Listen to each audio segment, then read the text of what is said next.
عبدالوارث هغه ماشوم دی چې له څو ورځو راهیسې یې پر ټولنیزو رسنیو یوه ویډیو خپریږي. په دغه ویډیو کې هغه په خپل ټولګي کې د یوه کس لخوا د درس پر مهال وهل کیږي چې دې کار د خلکو پام راړولی او بېلابېل غبرګونونه یې راپورته کړي دي.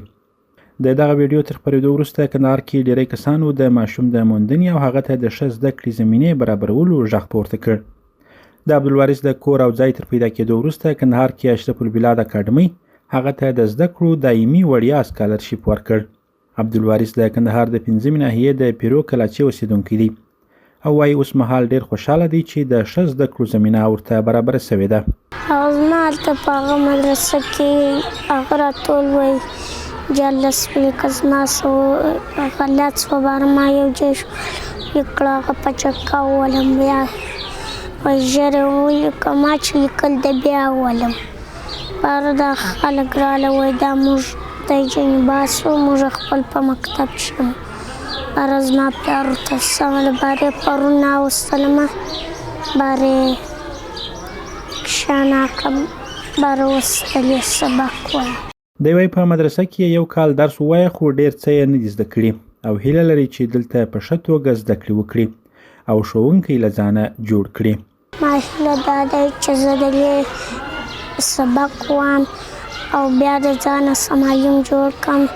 نورو کوچنیانو ته یې زده کړه ورکړم. د دغه اکاډمي مدیر وایي دوی عبدالوارث ته د کرتاسیې او ترانسپورت ترڅنګ د زده کړو ټول امکانات برابر کړي. د هغه په وینا لومړۍ دوره یې تر 6م ټولګي پورې ده او بیا تر 12م ټولګي پورې هم دوی ژمن دي چې عبدالوارث ته د زده کړو زمینه برابره کړي. مثلا د دې موږ د 2 وړکتون لپاره شامل کړي دی به له 2 وړکتون څخه خپل زده کړې شروع کوي چې دغه ابتدایي حالت دی بیا تر 6مه صنف پورې به دی زموږ سره همدلته شتون لري بعد له 6مه صنف بیا موږ کوښښ کوو له ده لپاره تر 12مه صنف پورې د زده کړو زمینه مساعده کړلو. عبدالوارث د یوې غریبې کورنۍ دی او پلار یې نور احمد د وړو ژرنده لري چې له دې لارې د خپلې کورنۍ اړتیاوې پوره کوي. هغه له پژواک خبري اژانس سره په خبرو کې وویل په مدرسه کې د زوی له وهلو څخه هغه وخت خبر سو چې ویډیو یې پر ټولنیزو رسنیو ولیدل. تر مخه چې بیا یو چکه والي و لا به دوی دلته ماته ویله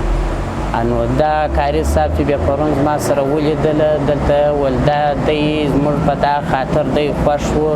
چې یو ښه وضعیت یو ښه اخلاق و داسې یو ښه رویه ده درلوده د دې به زموږ سره په سیم کې و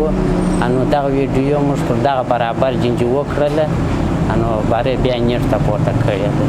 د زیاته کړه اوس ډېر خوشحاله دی چې زوی ته یې د ښه زده کړو زمینه برابره سوې او ژمنه کوي چې خپل زوی به تر لوړو زده کړو پورې رسوي.